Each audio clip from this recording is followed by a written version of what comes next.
బీహార్లో మహాగఠబంధన్ సీఎం అభ్యర్థి ఎవరో తేలిపోయింది. ముఖ్యమంత్రి అభ్యర్థిగా ఆర్జేడీ లీడర్ తేజస్వి యాదవ్ పేరు ఖరారైంది. అదే తేజస్వి ప్రకటన సమయంలో ఫ్లెక్సీలో రాహుల్ గాంధీ ఫోటో కనిపించడం హాట్ టాపిక్గా మారింది.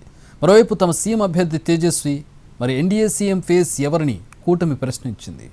దేశవ్యాప్తంగా అందరి దృష్టి కేంద్రీకృతమైన బీహార్ అసెంబ్లీ ఎన్నికల సమరంలో మరో ఆసక్తికర రాజకీయ పరిణామం చోటు చేసుకుంది.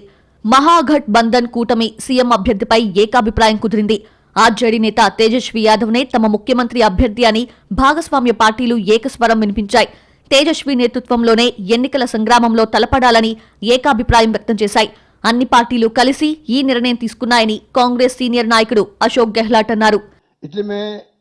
ये कह सकता हूँ, खड़गे साहब, राहुल गांधी जी और तमाम जो साथी बैठे हमारे, इन सब की राय लेकर के हम लोगों ने तय किया है इस चुनाव में अगले मुख्यमंत्री चेहरे के रूप में तेजस्वी यादव जी को हम लोग सपोर्ट करते हैं, जो एक नौजवान है, लंबा फ्यूचर है इनके साथ में, और मेरा अनुभव से मैं कह सकता हूँ जिसका लंबा फ्यूचर होता है पब्लिक उनको साथ देती है.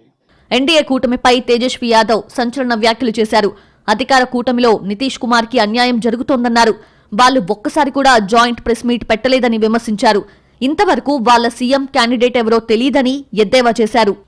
हमारा तो जॉइंट प्रेस कॉन्फ्रेंस भी हो गया, इससे पहले कई राउंड हम लोग साथ भी बैठे, लेकिन हम लोगों ने नीतीश जी के साथ जो अन्याय हो रहा है एनडीए में, एक बार भी कोई भी जॉइंट प्रेस कॉन्फ्रेंस नहीं की गई और ना ही ऑफिशियली रूप से मुख्यमंत्री का चेहरा घोषित किया गया है.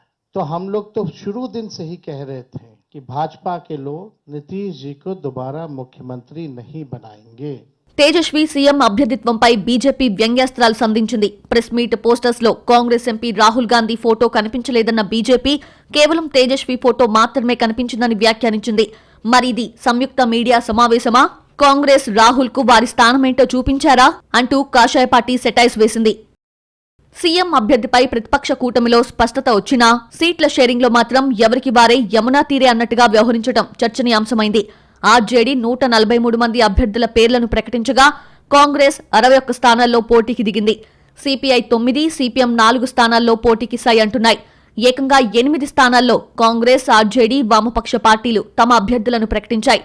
దీంతో ఆయా సీట్లలో కూటమి అభ్యర్థుల మధ్య పోటీ నెలకొనడం ప్రత్యర్థి పార్టీకి ఆయుధంగా మారింది. కూటమిలో కుంపట్లు ఎగిసిపడుతున్నాయి అనడానికి ఇదే నిదర్శనమని బీజేపీ, జేడీయూ విమర్శిస్తున్నాయి. అయితే ఆయా స్థానాల్లో చివరికి ఒక అవగాహనకొచ్చి పోటీ విరమించుకునే అవకాశం ఉంది. మొత్తం 243 స్థానాలున్న బీహార్ అసెంబ్లీకి నవంబర్ 6, 11న పోలింగ్ జరగనుంది. నవంబర్ 14న ఫలితాలు వెల్లడి కానున్నాయి.